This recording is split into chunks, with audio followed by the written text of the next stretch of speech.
Hey there, everyone. My name is Ari, and welcome to Made of Mettle, a motivational podcast where we tell stories about regular people overcoming insurmountable odds.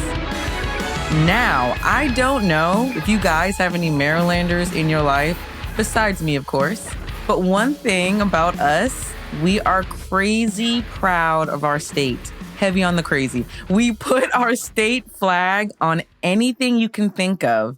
And there's so many stores here that sell literally only Maryland state flag branded goods. And they are booming. Let me tell you guys, lucrative businesses right there. So of course, I'm going to cover another amazing Marylander on my podcast. I also want to shout out a friend who inspired me and who basically told me this would be a great person to cover. I've been thinking about it and I was like, why not? So let's get right into it. Oh, and I love suggestions. So feel free to send me a DM on Instagram or Facebook, to send me some of your own suggestions of inspirational people. I want to hear it. I love it all. So the individual we are learning about today is another significant historical figure who was pivotal in creating social change in our society. Social change that we are still living in today. This person grew up in the worst of circumstances, constantly beaten down and forced to believe that they were not worthy of basic human courtesy and respect. In spite of this, they rose above their plight to become one of the most respected statesmen in the history of the United States. This individual was an intellectual, a writer, an abolitionist, and an amazing orator, among so many other outstanding things. Not to mention, he was reportedly the most photographed American man of the 19th century. How does one even get that accolade? Amazing. So we will be covering the scholar, the stately, the savior, Frederick Douglass. This is part 1 of the 2-part Frederick Douglass series. So let's get right into it. Frederick Douglass was born around February 1818 on a farm in Talbot County, Maryland. Although Frederick would change his name several times later in life, his birth name was Frederick Augustus Washington Bailey. Sadly, as was the norm for enslaved children, Frederick was taken away at birth and not permitted to be raised by his mother. Instead, Frederick was raised by his grandmother, who had the responsibility of taking care of the children as his mother worked.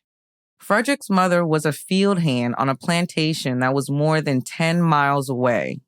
A trek like this would have been difficult in that time period with the best of resources, but was nearly impossible for an enslaved woman in her circumstances. Frederick was only able to meet his mother rarely due to the distance. She would pass away when Frederick was only 7 years old. Frederick did research his mother's beginnings in adulthood and learned that she was the only African American who could read in the entire Talbot County area. Learning tidbits like this make it all the more rewarding that Frederick would follow a similar extraordinary path as his mother.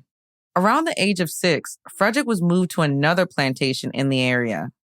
This plantation was much larger than Frederick's previous plantation and housed a lot more enslaved children. This plantation was more akin to a little town than a farm. Frederick began having to compete for food and resources as there just wasn't enough to go around.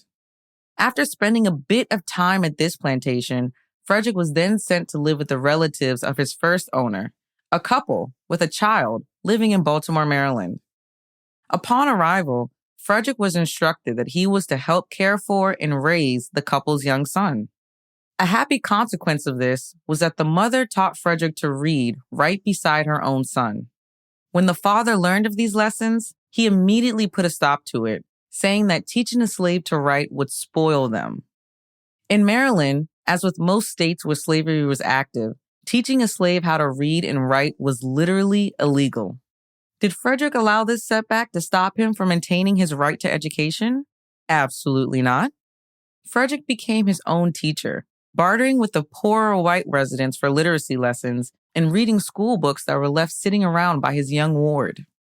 Frederick would live with this couple until his teenage years. In early 1832, Frederick was sent to live with yet another owner in St. Michael's, Maryland. His newest owner was not kind, known for mistreating his slaves and provided harsher living conditions for Frederick. It's incredibly difficult for me to say this verbiage, as we are speaking about an actual human being.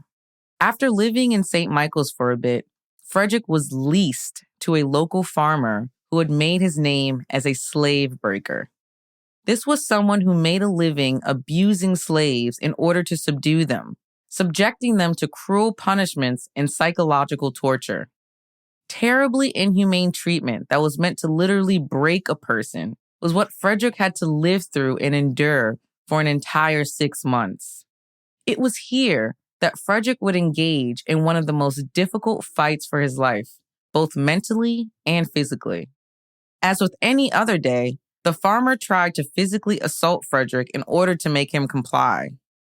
But in this instance, something unbelievable happened, and that is that Frederick fought back.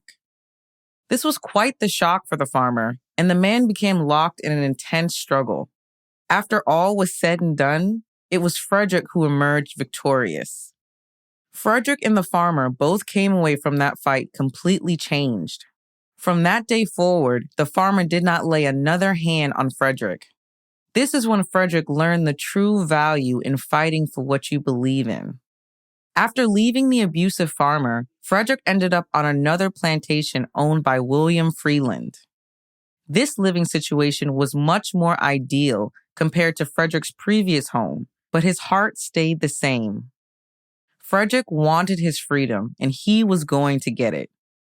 Meanwhile, while at the Freeland plantation, Frederick had started a school teaching African American children writing and reading literacy.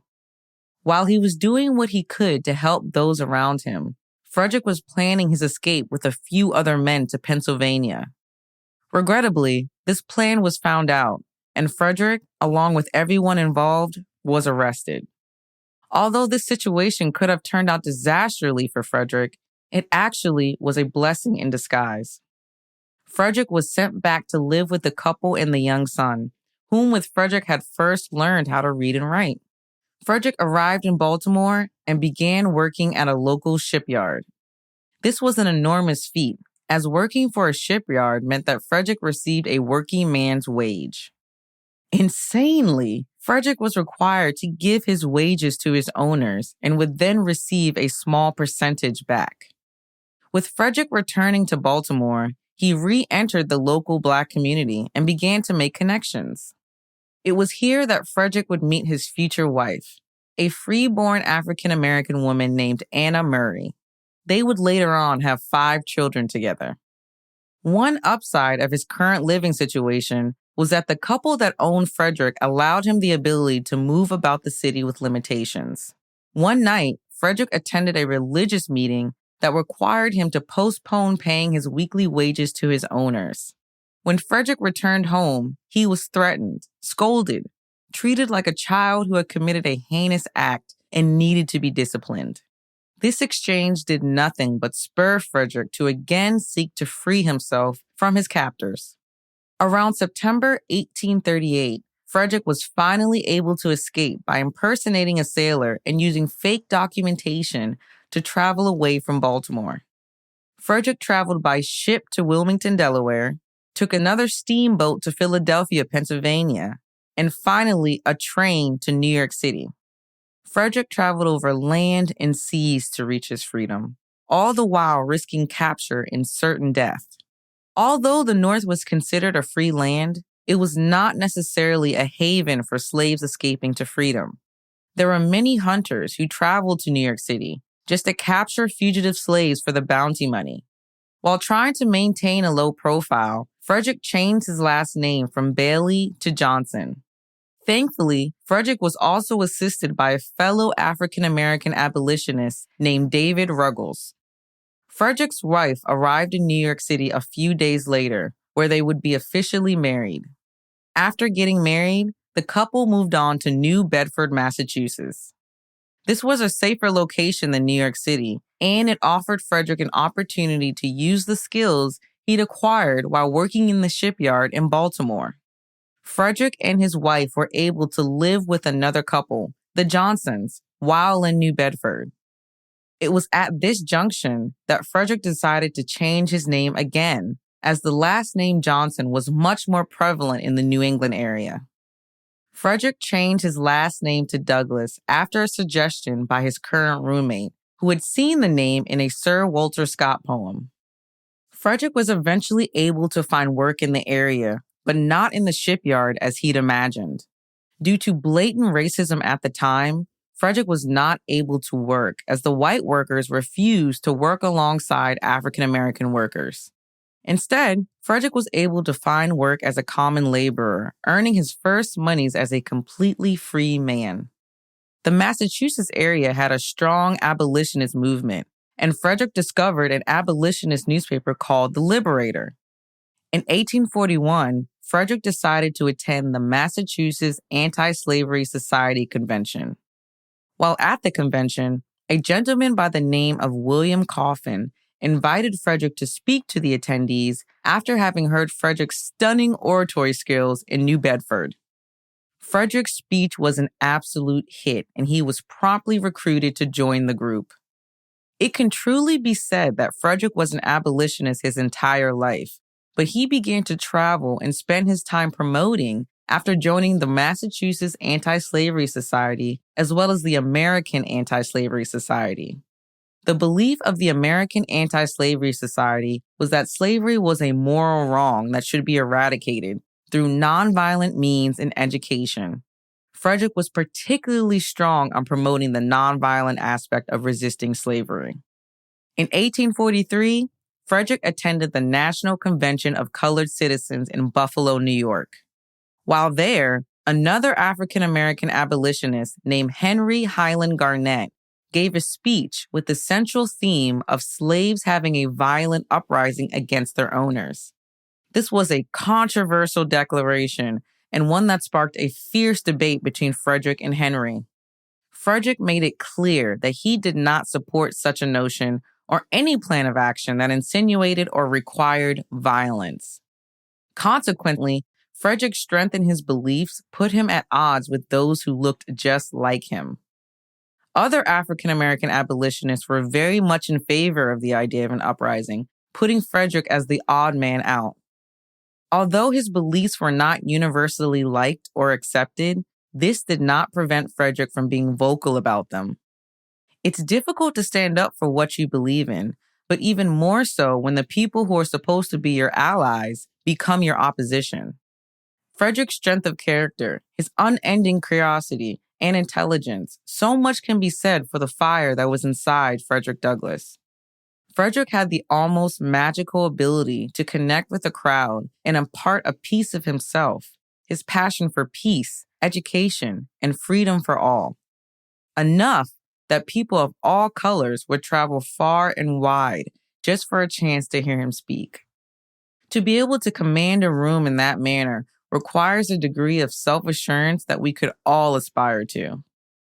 I'm going to end part one right here, as this is really a jumping off point for Frederick's skyrocketing career. Just as a reminder, Frederick was born enslaved, beaten, abused, degraded, beyond belief. It was illegal for him to even learn how to read and write, to possess basic literacy skills. He had now, at this point in his life, become one of the most renowned orators of his time, spreading the word about his experiences, educating others, helping to relieve the pain for generations after him. Frederick took what was given to him and molded it into something fierce, resilient, and tough. We'll continue his amazing story in part two, as Frederick is just getting started in his outstanding legacy. So you can find Made of Mettle Podcast on Facebook and Instagram at Made of Mettle Podcast all together. And that's Made of Mettle, Mettle. If you'd like to help me improve this podcast to bring you guys better and more content, please feel free to donate at buymeacoffee.com/Made of Mettle. You can find the link in my show notes as well. If you'd like to support another way, please rate, review, and subscribe wherever you listen to your podcast. And again, thank you so much for listening and the support. I am truly grateful for such an amazing audience, and I love sharing these stories with you. As always, lovelies, bloom where you are planted.